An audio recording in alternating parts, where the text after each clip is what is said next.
Murakoze cyane. Cyambere na mbere mvuge ko gahunda yo gutera igiti ni gahunda ishingiye ku mahame twemereramo mu guteza imbere ubuzima bwiza.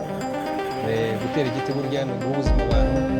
Hari ibiti bikomokaho ibyo turya, ariko hari n'ibindi biti bitanga umwuka mwiza, birwanya imihindagurikire y'ikirere. Ni gahunda rero ngari, ariko by'umwihariko igiti twatera buri munsi hano twateye 3 bya avoka n'amaorange n'ibindi 6 n'ibindi biti bikomokaho ibiribwa, ariko bikomokaho ibindi byagirira abanyarwanda muri rusange. Ibiti rero ni ubwoko butandukanye, hari ibiti bya avoka na za orange cyangwa ibiti bizakomokaho imbuto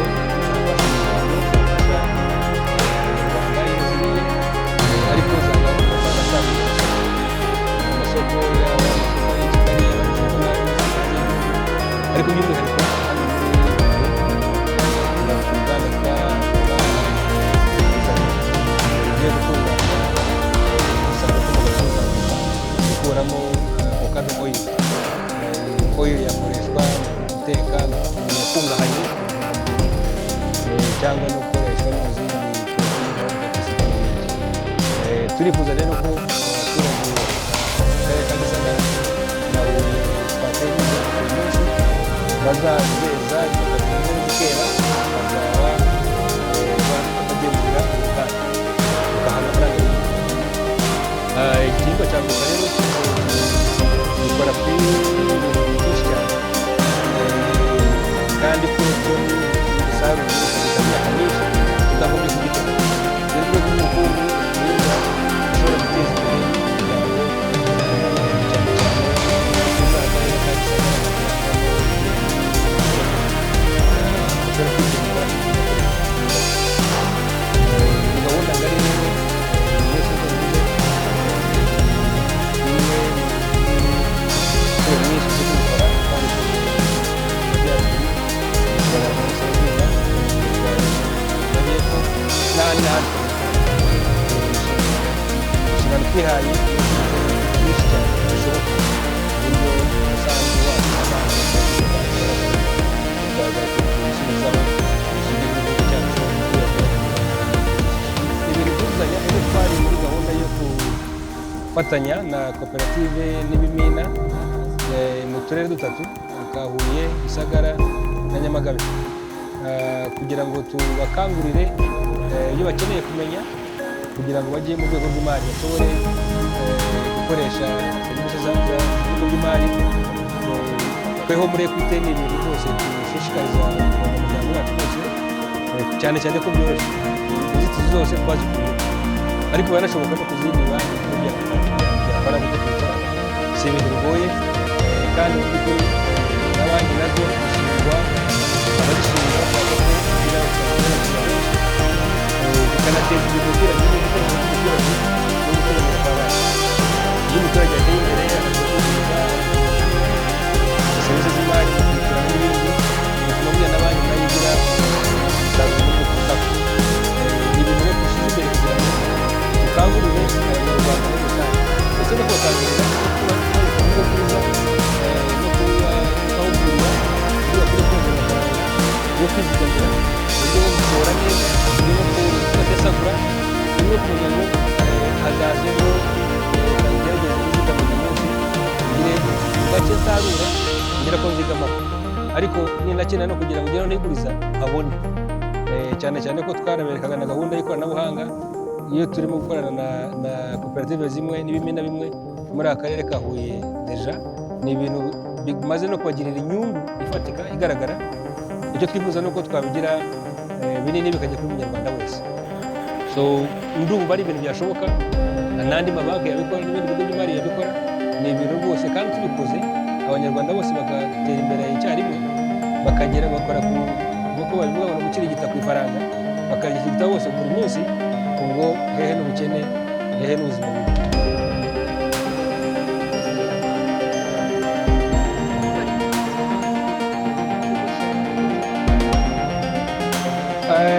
serivisi za siranse ntabwo zirasakara cyane, ariko bake bamaze kuzikoresha bigabanya ibihombo bahuye n'abahinzi n'aborozi, cyane urabona ko igihe cy'umutekano wateye imyaka ntabwo imvura ikaba yagomba serivisi za siranse nizo zifasha kugabanya ibihombo bahura nabyo, ariko ntiziragera kuri bose.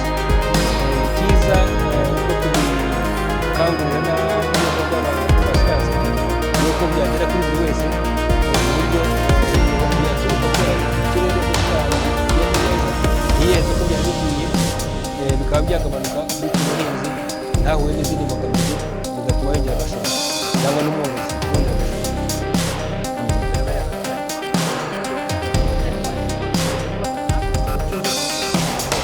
Urakoze cyane. Twebwe nabyo twasobanura rero siranse rwose hari ibintu bitatu twagiye kwigaho: siranse, ingwate no kureba abaturage gushora ibintu.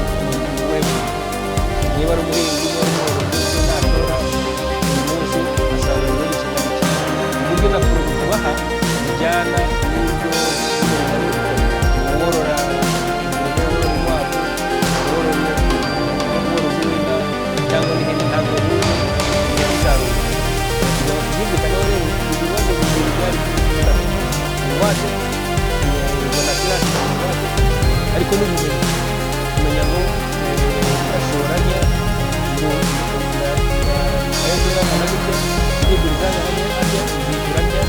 kandi bagakurikiranira ibyo rero twagiye hamwe tugakuraho muri siko navuga ko rwose ibintu byose biba bigomba ntabwo byashyira kwitwara wenda byacyo ubu rwose umuturage wese ufite umuntu akora uburyo wabyara amafaranga yaba afite asiranse atayifite yaba afite imodoka ayifite yamufasha cyangwa akoze namwe. Murakoze cyane. Icyo dusaba abaturage ni uko babungabunga ibiti by'imbuto tumaze gutera, kuko igiti ni ubuzima cyane. Noneho iyo tugarutse ku giti cy'imbuto, imbuto ni ubuzima. Ntabwo imbuto ari iz'abana nk'uko bamwe babivuga cyangwa babyumva. Imbuto ni iz'abana, ni iz'abantu bakuru, zidufasha kubungabunga ubuzima bwacu. Rero icyo dusaba abaturage nk'uko twabivuze ni uko babifata neza, cyane ko imbuto uyu munsi ntabwo ari ukubungabunga ubuzima bwacu gusa tuzirya, ahubwo uyu munsi zidufasha no kwiteza imbere. Uyu munsi kugira ngo twateye ibiti bya avoka n'amacunga, ni imbuto zikenewe ku rwego mpuzamahanga dushobora kuexportinga. Rero turabwira abaturage yuko ntabwo imbuto ari izo kurya gusa, turabibutsa n'uko ari imbarutso y'iterambere, kuko uyu munsi voka barazisarura zikajya ku isoko mpuzamahanga, zikajya mu nganda zitandukanye gutunganywa mu buryo butandukanye. Icyo gihe umuturage atanze izo mbuto bakamuha amafaranga, iba ari imbarutso y'iterambere kuri we ndetse no ku muryango we, hanyuma no ku gihugu muri rusange. Cyiza kuko buriya iyo duteye igiti tuba tugomba no kukibungabunga kugira ngo icyo kiyitereye kizabyara umusaruro. Rero igisabwa cya mbere ni uko ibi biti kugira ngo bishobore gukura neza, mbere na mbere ni uko tubiha imyobo biterwamo, ari ya myobo migari, tukabiha ifumbire, hanyuma twarangiza tukanabivomerera. Hakabaho n'uburyo nanone bwo kubibungabunga tubirinda yuko hari ibyangiza nk'amatungo, hanyuma noneho tukareba yuko wa musaruro wabyo ushobora kuboneka mu gihe gikwiye. By'umwihariko kuri avoka uyu munsi ari muri aka gace zoherezwa hanze mu butaka, ushobora kubazanira amadevize n'izindi avoka. Bijyanishije niba uruganda rwuzuye ese rwari rujya ku gasinga n'ituma amagiye biva ku pasiteri kuko ntabwo bizera. Murakoze. Wenda navuga ko hano kuva na kera abantu bari bazi yuko hano i Butare ariho hantu hera avoka, hari ubutaka bwiza rero koko bwera avoka. Icyo rero tubona yuko ari igisubizo kuba uyu munsi avoka ari igihingwa ngengabukungu gifite n'umwihariko yuko cyaba na ngandurarugo. Icya mbere mu kurwanya imirire mibi, avoka igira amavuta meza akoreshwa haba mu kurya ariko nanone no mu bwiza, ku buryo abantu bashoboye kuzihinga twarwanya imirire mibi kandi abantu bakabona n'amafaranga ahagije. Mu rwego rwa export rero nabyo avoka uyu munsi zirakenewe cyane ku isoko mpuzamahanga, ariko nanone mbere kugira ngo tunazijyane twakagombye no kubona twabanje kwihaza. Rero turasanga yuko umuntu ushobora gufata igiti cye cya avoka neza gishobora kumubera imbarutso y'iterambere, ashoboye kuba afite ubutaka buhuje, ibyo byo byaba ari akarusho.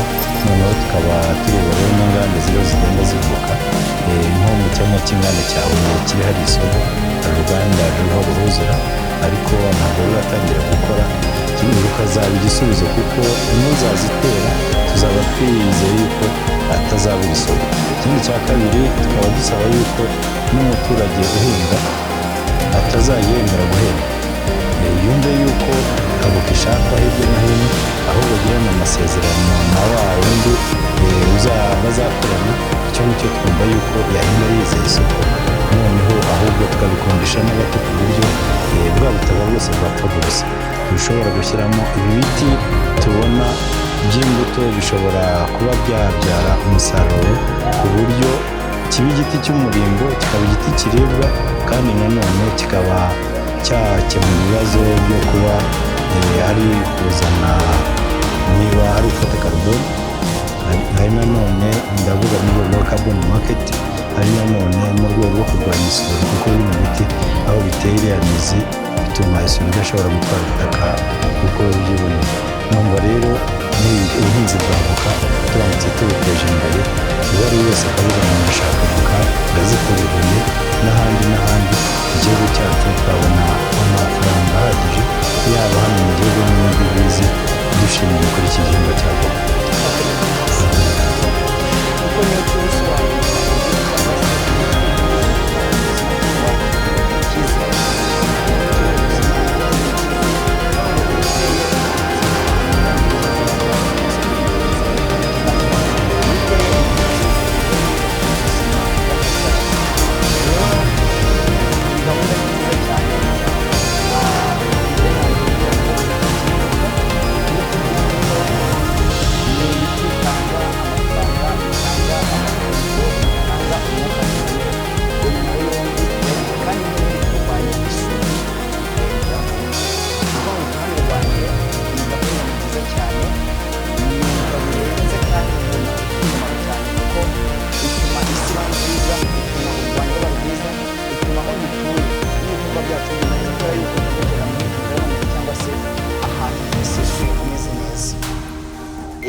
Murakoze. Nk'urubyiruko ntabwo ibyo dusabwa bigoye, ni ugukurikiza gahunda za leta n'inama duhabwa n'abakuru, cyane ko twebwe nk'urubyiruko natwe twagakwiye kwishyigikira kugira ngo tugere kure, kuko nimba urubyiruko we uyu munsi yavuga bizinesi, uyu munsi yavuga ibikorwa bya buri munsi yinjiza amafaranga, kuko yuko utera igiti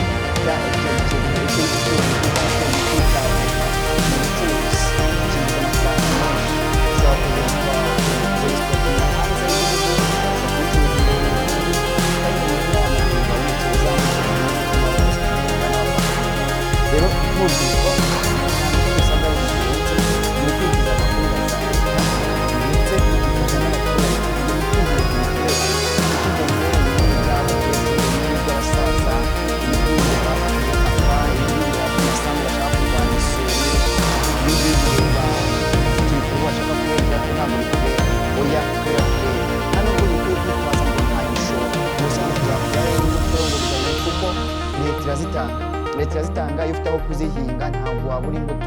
Rero icyo twebwe nk'urubyiruko dusabwa ni ukwitabira iyi gahunda ndetse tugakurikiza tukanubahiriza ingamba na gahunda leta itugiramo inama zose.